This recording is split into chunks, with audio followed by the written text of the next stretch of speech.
নির্জন, রহস্যময় আর কিছুটা আতঙ্কজনক। বিশ্বের সাত বলা হয় যাকে, সেই হিমালয় শুধু পাহাড় আর বরফের রাজ্য নয়, এর বুকে লুকিয়ে আছে এমন সব রহস্য যা শুনলে গায়ে কাটা দিয়ে উঠবে। আজ আমরা জানবো এমন একটি জায়গার কথা যেখানে একবার ঢুকলে কেউ আর ফিরে আসে না। হ্যাঁ, আজ আমরা বলবো নেপালের গহীন জঙ্গলে অবস্থিত একটি গুহার কথা, যাকে ঘিরে রয়েছে বহু শতাব্দীর পুরনো অভিশাপ, হারিয়ে যাওয়া অভিযাত্রী, আধুনিক বিজ্ঞানীদের ব্যর্থতা এবং এমন সব ফুটেজ যা আজও মানুষের ঘুম কেড়ে নেয়।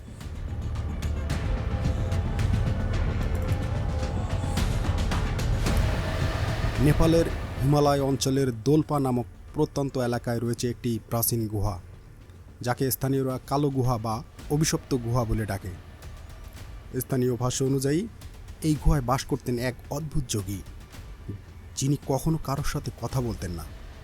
দিনের পর দিন একা ধ্যান করতেন। হঠাৎ করেই একদিন তিনি উধাও হয়ে যান।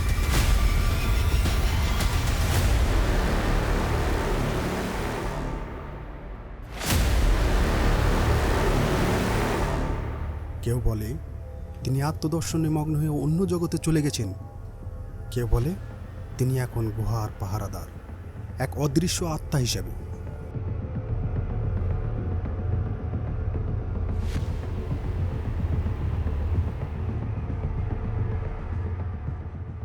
এই গুহা প্রথম সাড়া ফেলে দেয় 1982 সালে, যখন একজন জার্মান অভিযাত্রী ক্রিস্টোফার ব্যানার তার ডায়েরিতে গুহার কথা উল্লেখ করেন। তিনি লেখেন,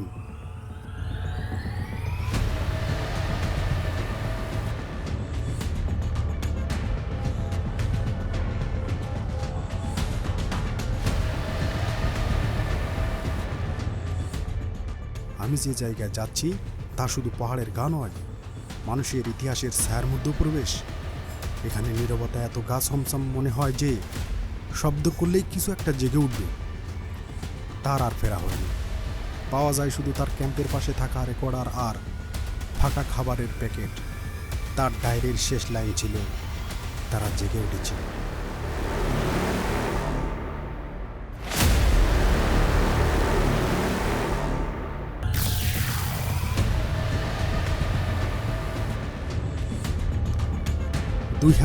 সালে ভারত ও নেপালের এক যৌথ বিজ্ঞানী দল এই গুহার অস্তিত্ব যাচাই করতে যান। তারা স্যাটেলাইট ইমেজ, জিওম্যাগনেটিক স্ক্যানিং এবং থার্মাল সেন্সর ব্যবহার করে জানতে পারেন গুহার গভীরে রয়েছে এমন একটি চেম্বার যেখানে পৃথিবীর ম্যাগনেটিক ফিল্ড একেবারেই অস্বাভাবিক। কম্পাস ঘুরতে থাকে পাগলের মতো এবং ইলেকট্রনিক যন্ত্র হঠাৎ করেই কাজ করা বন্ধ করে দেয়। বিজ্ঞানীরা সেখানে মাত্র 2 ঘন্টা অবস্থান করতে সক্ষম হন। একজন গবেষক বলেন, এটা কোনো সাধারণ গুহা না, এর দেওয়ালে থাকা খনিজ পদার্থ এমন রসায়নের সৃষ্টি করে যা মানুষের বোধশক্তি ও ভারসাম্য নষ্ট করে দিতে পারে।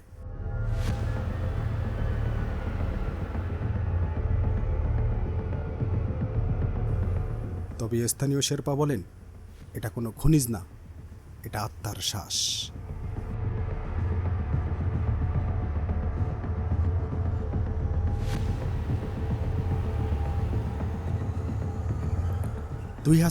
সালে রাজদীপ এক্সপ্লোরার নামের এক ইউটিউবার তার ক্যামেরা ও ড্রোন নিয়ে গুহার আশেপাশের ভিডিও করতে যায়। সে বলে, আমি এখানে এসেছি সত্য প্রমাণ করতে, মিথ্যা উন্মোচন করতে। তার চ্যানেলে আপলোড হওয়া একটি 7 মিনিটের ভিডিও, যার ভিউ এখন 1 কোটিরও বেশি। ভিডিওতে দেখা যায় প্রথমে কিছুই দেখা যায় না, শুধু কুয়াশা, বরফ আর পাথরের স্তূপ। হঠাৎ ক্যামেরা ঝাঁকুনি খায়, তার গলা কাঁপতে থাকে। সে বলে, আমার গা ঠান্ডা হয়ে যাচ্ছে, চারপাশে কেউ আছে কিন্তু দেখা যাচ্ছে না। তারপর চিৎকার, হেল হেল।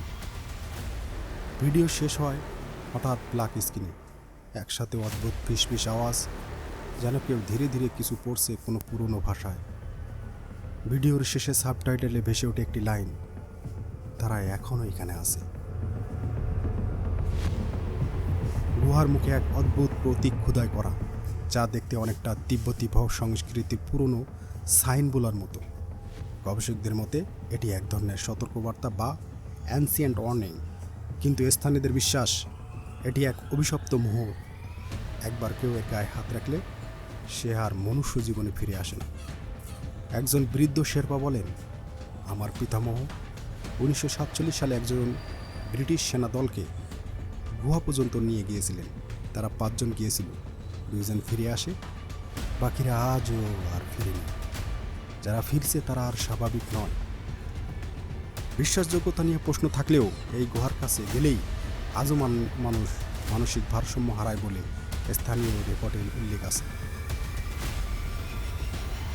প্রশ্ন একটাই, এটি কি শুধুই লোক কাহিনী, নাকি সত্যি হিমালয়ের গহীনে এমন কিছু রয়েছে যা আজও মানব সভ্যতা বুঝে উঠতে পারেনি?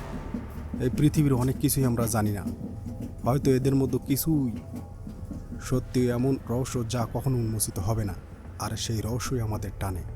আপনার কি ধারণা, এটি কি শুধু ভয় পাওয়ার গল্প, নাকি সত্যি কিছু আছে যা মানুষ জানলে পাগল হয়ে যাবে? নিচের কমেন্টে জানাও। আর যদি এমনই রহস্যময় ভিডিও পেতে চান তাহলে দ্য আননোন ওয়ার্ল্ড সাবস্ক্রাইব করুন। এমন গল্প আরও আসছে যা আপনার রাতের ঘুম কেড়ে নেবে।